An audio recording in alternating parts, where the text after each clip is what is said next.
අයිබෝන් අපේ තාත්තස් ඉංග්ලිෂ් තවත් පාඩමකටයි අපි අද ඇවිල්ලා ඉන්නේ. පාඩමේ මුල් කොටස මම බෝඩ් එකේ දාලා තියෙනවා. පාඩමේ මුල් කොටස තමයි දැන් අර verb list එක සම්පූර්ණ කිරීම. මේ verb list එක ඔබ දන්නවා මම කලින් ඉඳලා verbs 5 10 දීලා ඉවර කරා present tense එක. දැන් ඊට පස්සේ ඒ verb list එකේ past tense එකත් past participle එකත් සම්පූර්ණ කිරීමයි කරගෙන යන්නේ මුලින්ම. හරි. එතකොට දැන් මේ present tense එක මෙන්න past tense එක මෙන්න past participle එක. හරි.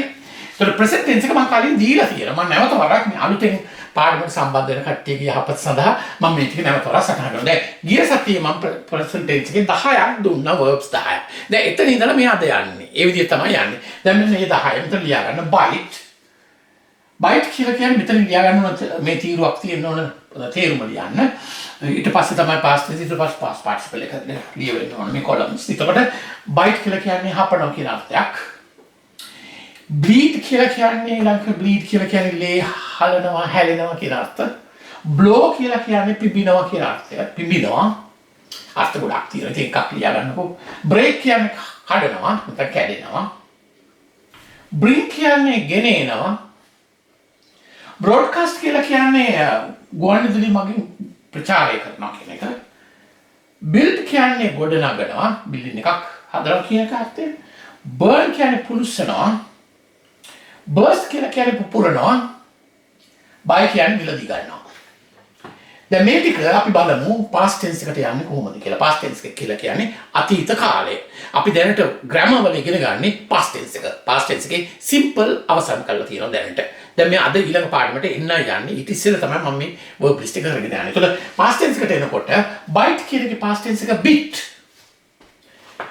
past participle එක bitten. දැන් කෙනෙක් අහන්න පුළුවන් the past tense එකනේ කරන්නේ. ඇයි මේ past participle එකක් දෙන්නේ?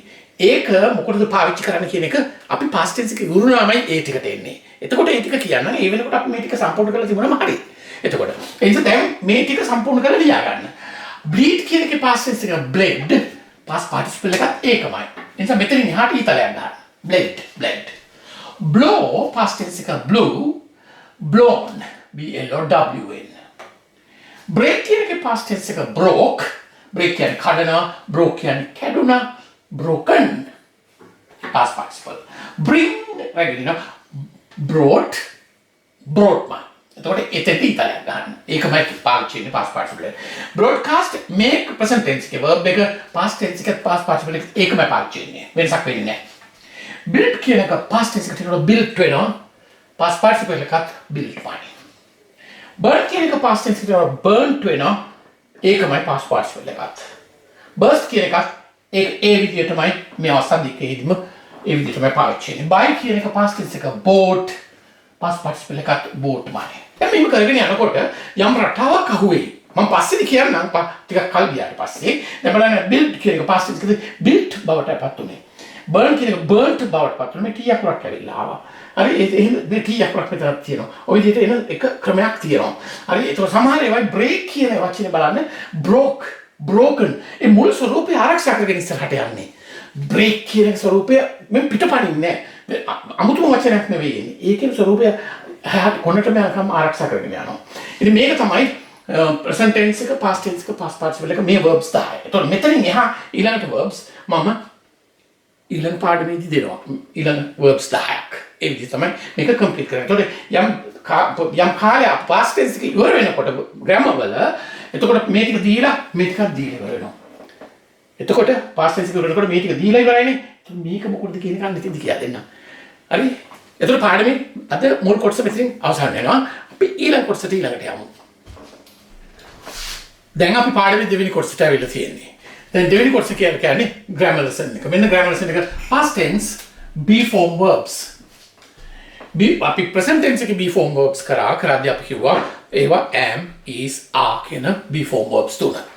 ඒකේ තේරුම අපි කිව්වා සිටි, ජීවත් වෙනවා, ඉන්නවා කියන අර්ථය තුනේ තියෙන කියලා. දැන් ඒකේම අතීතය කාලේ කොහොමද පාවිච්චි අපි වාක්‍ය කියවදන්නේ කියන එකයි මේක අදහස් කරන්නේ. මෙන්න දෙකක් present tense එකේ තුනක් තිබුණා be form verbs, past tense එකේ දෙකයි තියෙන්නේ. දෙක was කියන එක singular,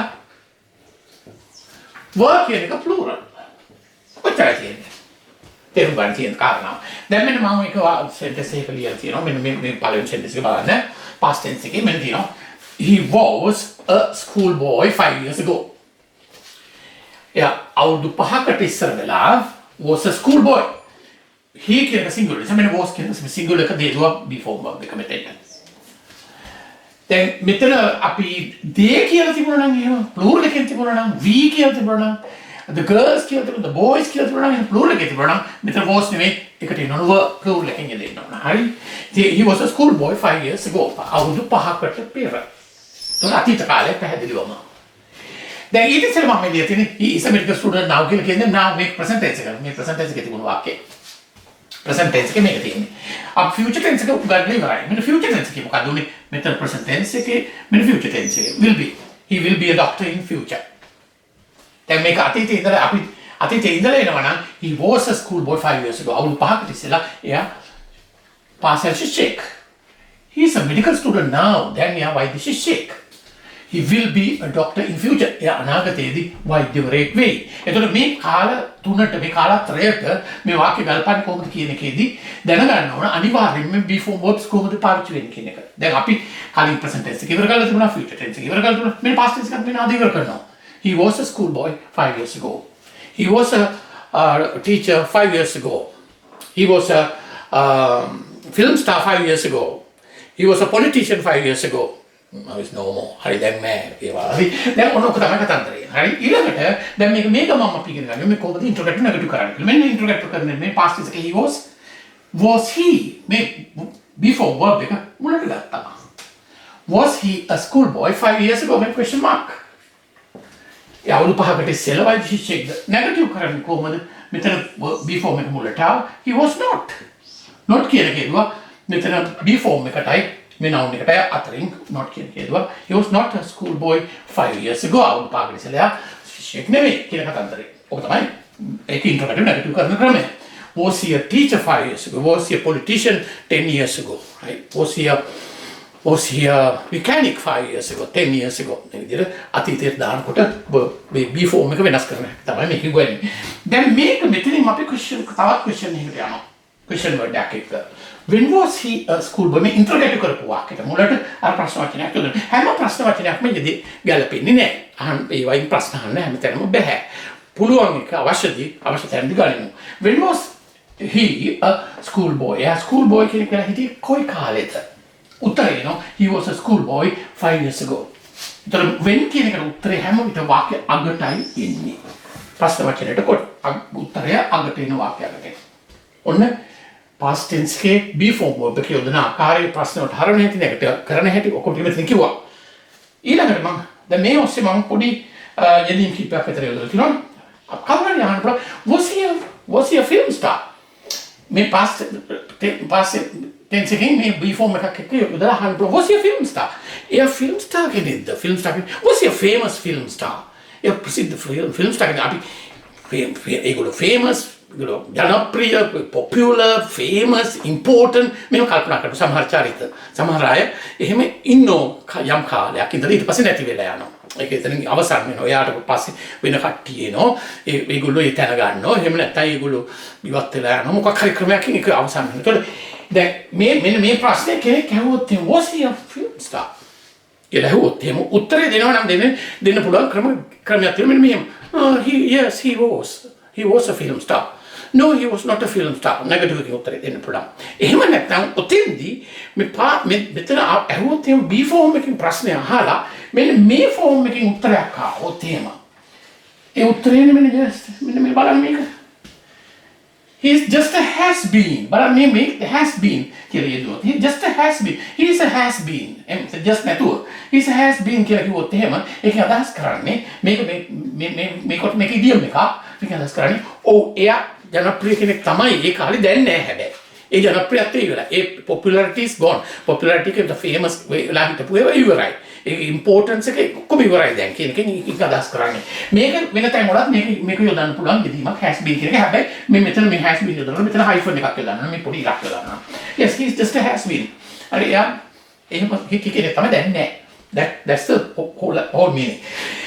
ඊට පස්සේ windfall මම verb list එකකින් ගත්ත windfall එකක් කියලා කියන්නේ හදිසි ලාභයක් හදිසි ධන ලාභයක් වගේ හැමදාම මොකක් හරි දෙයකින් මොකක් හරි Tamanට යම් වාසියක් වුණාම කියනකොට it's a windfall අපි කියනවා it's a windfall ඒක පොඩි වාසියක් පොඩි ධන ලාභයක් ලැබිච්ච එකක් ඒක ඒ fall කියන එක ඊට පස්සේ තව එකක් වෙනවා short fall කියන එක short fall කියලා කියන්නේ ඒ යම් බලාපොරොත්තු තිබිච්ච ප්‍රමාණයක අඩුපාඩුවක් වෙලා තියෙනවා අන්න මේ shortage එකක් එතන කියනකොට තමයි කියන්නේ එතන shortfall there's a shortfall of 10,000 pounds 10,000 rupees I expected 50,000 but I got only 40,000 so that there's a shortfall of 10,000 එතන shortfall එක මේ කියන්නේ මේ windfall එක shortfall මේ දෙක ලස්සන යෙදීම් දෙකක් මම කියන්නේ මේ very important මේ ඊට කලින් දුන්න has been කියන එක යොදන ආකාරය. ඒකට ඕනම කෙනෙක්ගේ ජනප්‍රියත්වයේ ප්‍රසිද්ධිය වැදගත්කම කලක් තිබිලා නැති වෙලා ගියා නම් එයාට අපි පාවිච්චි කරනවා has been he's a has been film star he's a has been politician කියලා කියනවා. It's another one broke කියන එකෙන් මම ගත්තා I'm broke කියන එක broke කියලා කියන්නේ කැඩිච්ච කතාවක් නෙවෙයි කියන්නේ මගේ ළඟ සල්ලි නැහැ කියන එක. I'm broke. මේක මොකක් නැහැ කියන එක. කියන්නේ මම සාමාන්‍යයෙන් අපි ගමේදීම තියෙනවා මගේ ළඟ දොයිතුවක් ගන්න, පිච්චියක් ගන්න, දොයිතු හුලහක් ගන්න කියලා විවිධ යෙදීම් තියෙනවා. අනේ යෙදීම් තමයි මෙතන. I'm broke කියන එකේ. මෙලොද යන්නේ. ඉල්ලන්න එපා. සල්ලි ගැන මතක් කරන්නත් එපා. කියලා කයි කියන්නේ. හරි දැන් මෙතන ගොඩක් දේවල් මේ කියන්නේ මම past tense එක. past tense එකේ be form එකත් එක්ක මේ ටික පාඩම් කරගන්න මේක තමයි වැදගත්ම කොටස මේකේ තියෙන. දැන් බෝඩ් එක දිහා බලා ගන්නකෝ. දැන් බෝඩ් එකේ දාලා තියෙන්නේ මේ අපේ පරණ සටහනින් දැන් අපි ඉන්නේ past tense එකේ කලින් simple කරා දැන් continuous නෙවෙයි දැන් be form එක කරන්නේ be form එක මෙතන සම්පූර්ණ කරගන්න මේ chart එකේ වෙන was තියෙනවා වෙන were තියෙනවා ඔච්චරයි ඔය දෙක ලියාගත්තම මේ කොටස Tamanට අවශ්‍ය කොටස මෙතන ලියවිලා තියෙනවා ඒතර තැන් තැන් බලා ගන්න පුළුවන් අපි මේ කොටු එකකින් දවසින් දවස් පුරවගෙන යනවා හරි past be form එක මෙතන ලියාගත්තා ඉතින් අද පාඩම මෙතන අවසන් කරනවා පාඩමට සහභාගී වෙන ඔබ සැමට ස්තුතියි පාඩමට සම්බන්ධ වෙන්න කැමති අයට subscribe කරලා පාඩමට සම්බන්ධ වෙන්න කියලා කියන්න. ඉතින් නැවතත් මේ වගේ පාඩමකින් හම්බ වෙමු. ඒත් ඔබ සැමට සුබ දිනයක් ආයුබෝවන්.